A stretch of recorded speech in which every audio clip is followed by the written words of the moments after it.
Good afternoon, everyone. Let's start our next segment. And the segment name is Kingdom Monera.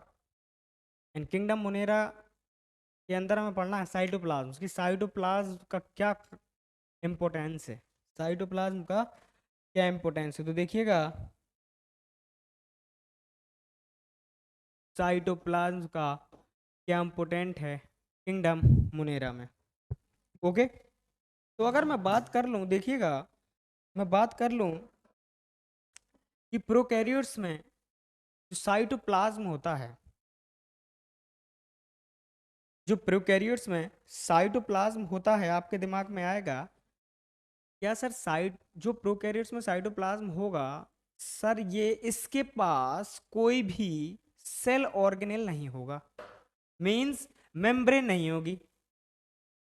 Okay, कोई भी membrane bound cell organelles नहीं होंगे। अच्छा, आपके दिमाग में आएगा कि सर अच्छा, जो साइटोप्लाज्म होगा प्रोकैरियोट्स में, इसमें किसी भी टाइप का मेम्ब्रेन बाउंड सेल ऑर्गेनेल नहीं होगा। अच्छा, क्यों सर? तो मैं आप लोगों को बता दूं कि प्रोकैरियोट्स के अंदर न्यूक्लियस एब्सेंट होता है। In prokaryotes the nucleus in prokaryotic cell the nucleus is, अच्छा एब्सेंट ना बोल के आप बोल दें कि in prokaryotes the nucleus is indistinct. Indistinct का मतलब है इस टाइप के हम न्यूक्लियस को बोलेंगे इनसिफिशिएंट न्यूक्लियस, या इसी को बोलेंगे जीनोपोर, या इसी को बोलेंगे हम फिब्लर। मीन्स यहाँ पे छोटे छोटे फाइबर्स होंगे तो इसी को बोल देंगे हम फिब्लर न्यूक्लियर, या इसी को हम बोल देंगे न्यूक्लियोइड। और आपको पता है कि न्यूक्लियस अराउंड न्यूक्लियर, मैं बोल दूं कि जो न्यूक्लियर का मेम्ब्रेन है अराउंड न्यूक्लियस, न्यूक्लियर का मेम्ब्रेन अराउंड न्यूक्लियस क्या होता है, बिल्कुल एकदम।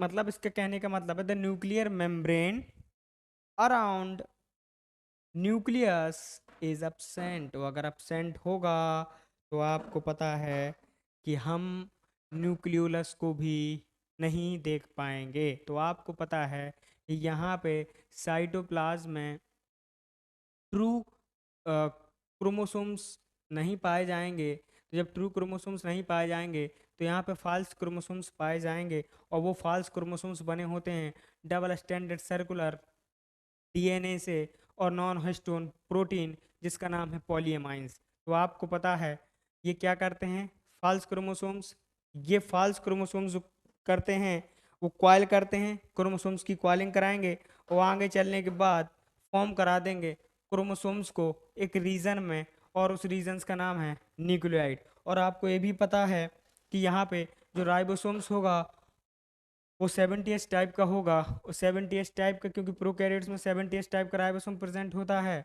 और जो फंक्शंस होगा राइबोसोम्स का वो होगा प्रोटीन सिंथेसिस, मतलब यहाँ पे जो राइबोसोम्स बनेगा वो प्रोटीन बनाता रहेगा। ओके, तो देखिएगा अगर मैं बात कर लूँ यहाँ, ठीक है, कि साइटोप्लाज्म की अगर मैं बात करूँ कि साइटो प्रोकैरियोट्स में cytoplasm, okay,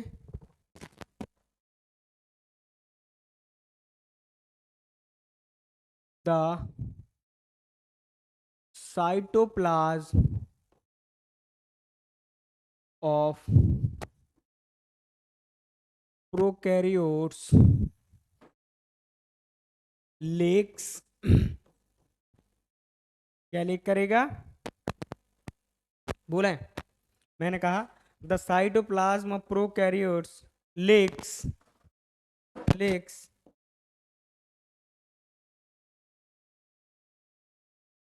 membrane bound cell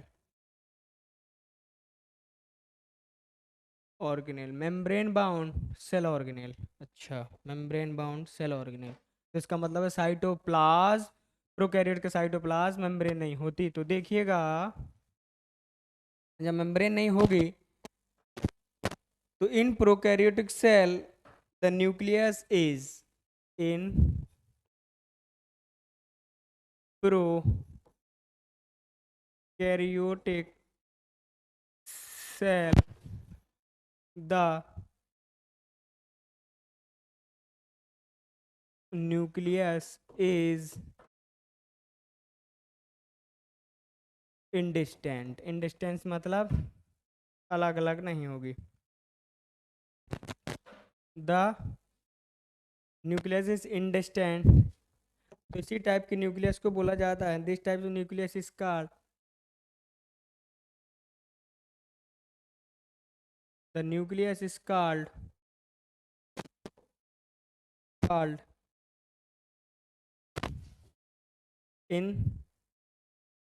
incipient incipient nucleus. या तो incipient nucleus बोल दो या जेनोपोर बोल दो. ओके. या न्यूक्लियोइड बोल दो या बोल दो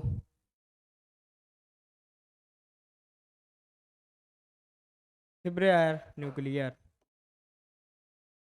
ओके. तो इस टाइप के न्यूक्लियस को बोलते हैं ये इंसिपिसेंट न्यूक्लियस, जेनोफोर न्यूक्लियस, न्यूक्लियाइड और फिब्रिलर न्यूक्लियर. आपके दिमाग में तुरंत एक और क्वेश्चन आएगा कि सर तो बताइए जो न्यूक्लियर मेम्ब्रेन होगा वो अब्सेंट होगा अराउंड न्यूक्लियस. बिल्कुल. तो देखिएगा अगर मैं बात कर लूँ न्यूक्लियर मेम्ब्रेन की तो देखिएगा nuclear membrane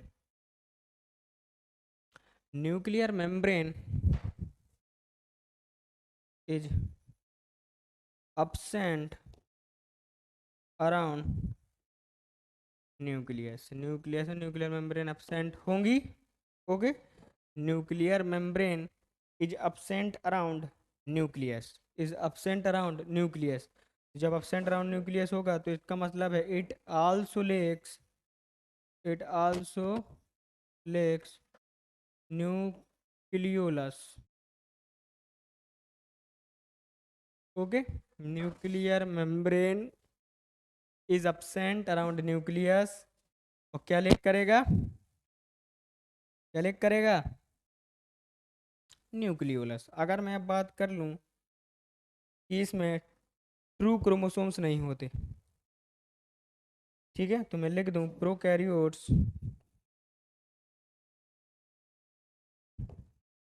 also lake true chromosomes.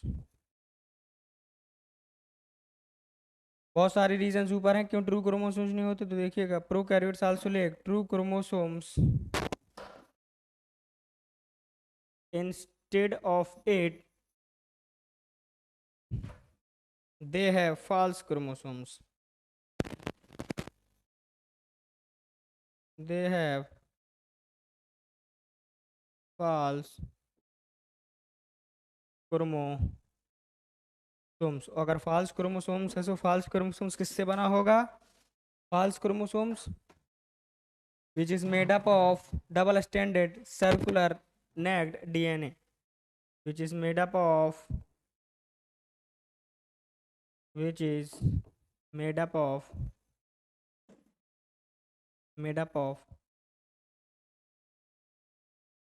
double stranded circular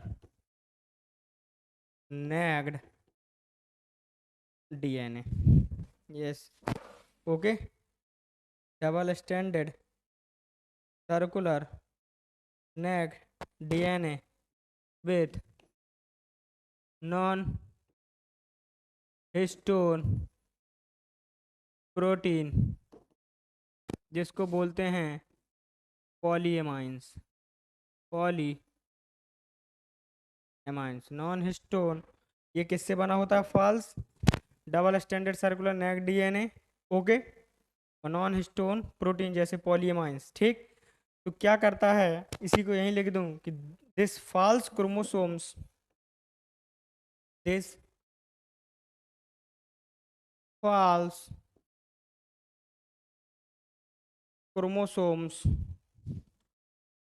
coil coils and क्या करेगा, ये जो फॉल्स क्रोमोसोम्स था जो बना था डबल स्टैंडर्ड सर्कुलर डीएनए, नेक डीएनए मॉलिक्यूल से प्लस नॉन हिस्टोन प्रोटीन से जिसको पॉलीमर्स बना रहे थे, ये क्या कर रहा था, इस फॉल्स क्रोमोसोम्स को कॉइल कर रहा था। ओके।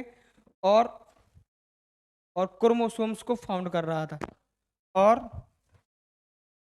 क्या कर रहा था, forms the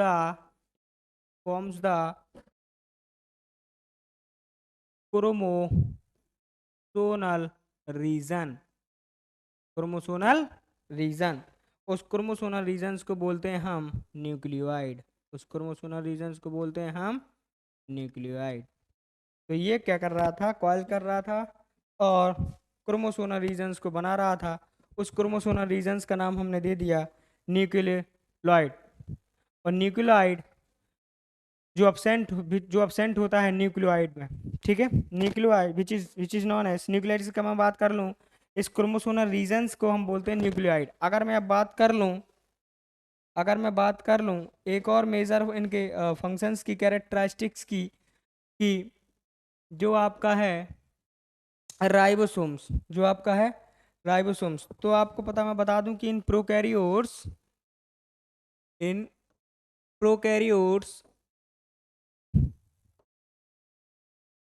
ribosomes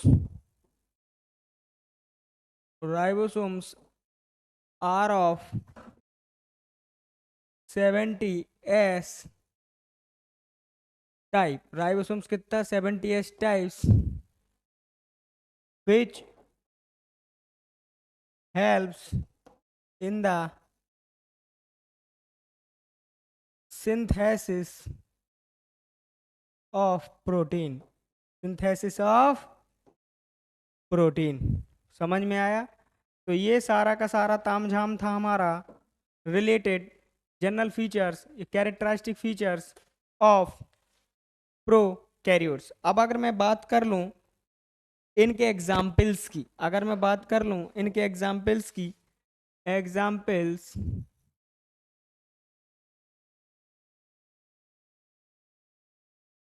examples of prokaryotes,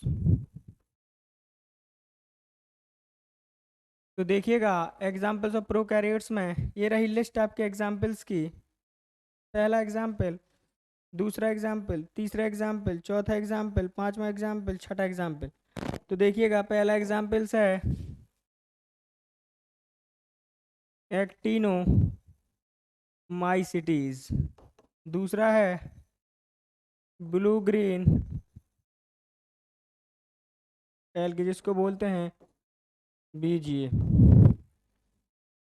तीसरा है रिकेट्सिया, रिकेट्स, ओके, तीसरा है रिकेट्सिया, ओके, चौथा है यू बैक्टीरिया, यू बैक्टीरिया जिसको हम बोलते हैं प्रोबैक्टीरिया, चौथा है मिक्सो बैक्टीरिया, और है क्लेमाइडिया। क्लेमाइडिया क्या करता है, क्लेमाइडिया इनफर्टिलिटी में बहुत इसका क्या करता है, कि क्लेमाइडिया एक ऐसा बैक्टीरिया है जो इन्फ्लामेशंस कर देता है। ओके, इन्फ्लामेशंस कर देगा और फिर क्या करेगा, ये डैमेज कर देगा स्क्रोटम्स को, डैमेज कर देगा स्क्रोटम को मेल में। और देखिएगा एग्जाम्पल आर के बैक्टीरिया,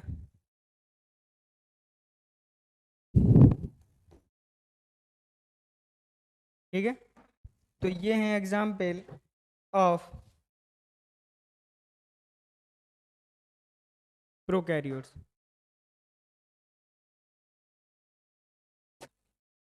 रिकेट्सिया, RICKETTIS, रिकेट, RICKETTSIA,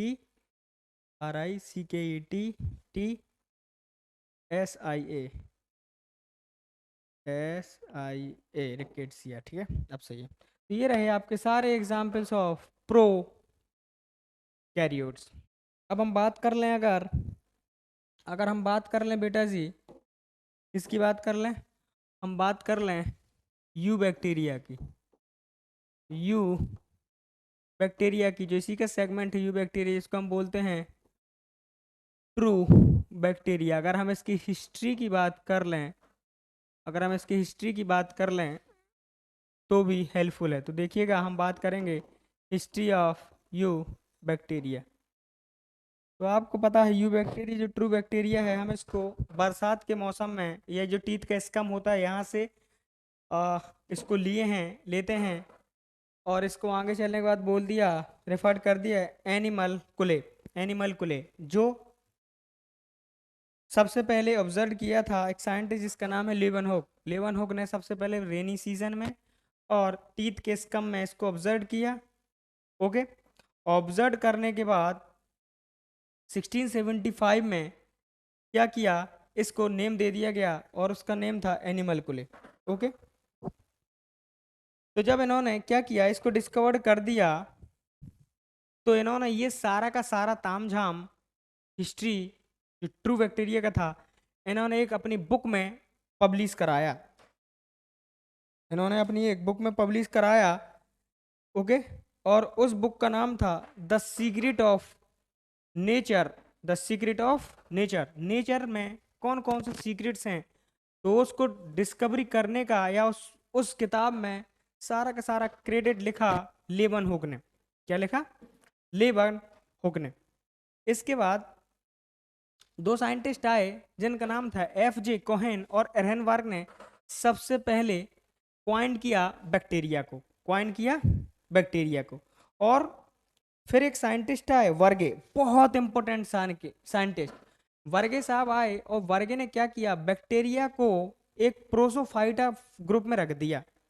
वर्गे ने क्या किया, बैक्टीरिया को एक प्रोसोफाइटा, जिस ग्रुप में रहता है प्रोसोफाइटा ग्रुप में रख दिया। अच्छा, वर्गे ने क्या किया, वर्गे ने क्या किया, इस बैक्टीरिया को प्रोसोफाइटा ग्रुप में रख दिया, प्रोसोफाइटा बुक में रख दिया। और रखने के बाद तुरंत एक किताब लिख डाली। उस किताब का नाम था nature of determinative microbiology, sorry manuals of nature, तो पहले क्या, मैन्युअल्स ऑफ डिटर्मिनेटिव माइक्रोबायोलॉजी, या इसी का बाद में नाम, इसी को और नाम अच्छे, इस किताब को और अच्छा नाम दे सकते थे और दिया, और उस किताब को और दूसरा नाम फेमस हुआ। उस किताब का नाम था Bible of bacterial classification, Bible of bacterial classification. फिर इसके बाद लिस्टर आए, लिस्टर साहब। ओके, तो देखिएगा, इसके बाद लिस्टर आए जिन्होंने स्टेरलाइजेशन मींस, लिस्टर ने क्या किया, डेवलप किया कल्चर टेक्निक को, डेवलप किया कल्चर टेक्निक को, और इन्होंने ही डेवलप किया स्टेरलाइजेशन टेक्निक को, इन्होंने ही डेवलप किया स्टेरलाइजेशन टेक्निक को। और फिर इन्होंने क्या किया, उसी स्टेरलाइजेशन टेक्निक के चलते बहुत सारे सर्जिकल इंस्ट्रूमेंट को क्या किया, स्टेरलाइज किया, बहुत सारे सर्जिकल इंस्ट्रूमेंट को क्या किया, स्टेरलाइज किया। इसके बाद क्या हुआ, इनको, लिस्टर को फादर ऑफ एंटीसेप्टिक सर्जरी घोषित कर दिया गया कि यही फादर हैं एंटीसेप्टिक सर्जरी के। ओके, इसके बाद इन्होंने क्या किया, जब एंटीसेप्टिक सर्जरी के जनक हो गए तो इन्होंने क्या किया, कार्बोलिक एसिड का एंटीसेप्टिक नेचर डिस्कवर्ड किया, कार्बोलिक एसिड का एंटीसेप्टिक नेचर डिस्कवर्ड किया। और उन्होंने यहीं पे ये क्या किया कि बैक्टीरिया को सबसे पहले आर्टिफिशियली कल्चर्ड किया, बैक्टीरिया को सबसे पहले आर्टिफिशियली, या मीन्स ऐसा बोल दूं, सबसे पहले आर्टिफिशियल तरीके से बैक्टीरिया को क्या किया, कल्चर किया। अच्छा, फिर एक और साइंटिस्ट आए जिसका नाम है लुईस पाश्चर। इन्होंने जर्म प्लस थ्योरी दी, और जर्म प्लस थ्योरी के बाद इन्होंने बैक्टीरिया को दे दिया, बोल दिया गया ये जर्म है, बैक्टीरिया को क्या बोल दिया गया, ये जर्म है। फिर उन्होंने आगे चलने के बाद लुईस पाश्चर ने डिस्कवर की पाश्चराइजेशन टेक्निक पे, पाश्चराइजेशन टेक्निक। और फिर आपको दिमाग में आया कि सर ये पाश्चराइजेशन टेक्निक क्या है, ये पाश्चराइजेशन प्रोसेस क्या, पाश्चराइजेशन वही प्रोसेस है जिसमें हम क्या करते हैं, बहुत सारे ड्रिंक्स को हीट करा देते हैं 60 डिग्री सेल्सियस के टेम्परेचर पे और 30 मिनट्स के लिए। ओके, तो याद रखिएगा 60 डिग्री सेल्सियस के टेम्परेचर पे, और कितने मिनट के लिए, 30 मिनट्स के लिए। इसके बाद जब हिस्ट्री होने के बाद फिर एक और साइंटिस्ट आए, रॉबर्ट कोच। रॉबर्ट कोच, जिसको बोला गया कि कोच ने सबसे पहले बैक्टीरिया का प्योर कल्चर ऑब्टेन किया। बैक्टीरिया का प्योर कल्चर क्या किया, ऑब्टेन किया। आया समझ में? तो ये सारा का सारा फिनोमेना, ये सारा का सारा हिस्ट्री है ट्रू बैक्टीरिया, यू बैक्टीरिया की। ओके, तो अभी बस लिखना अकेला बाकी है, तो हमारे नेक्स्ट सेगमेंट में हम इसको नोट डाउन करा लेंगे। Okay, thank you.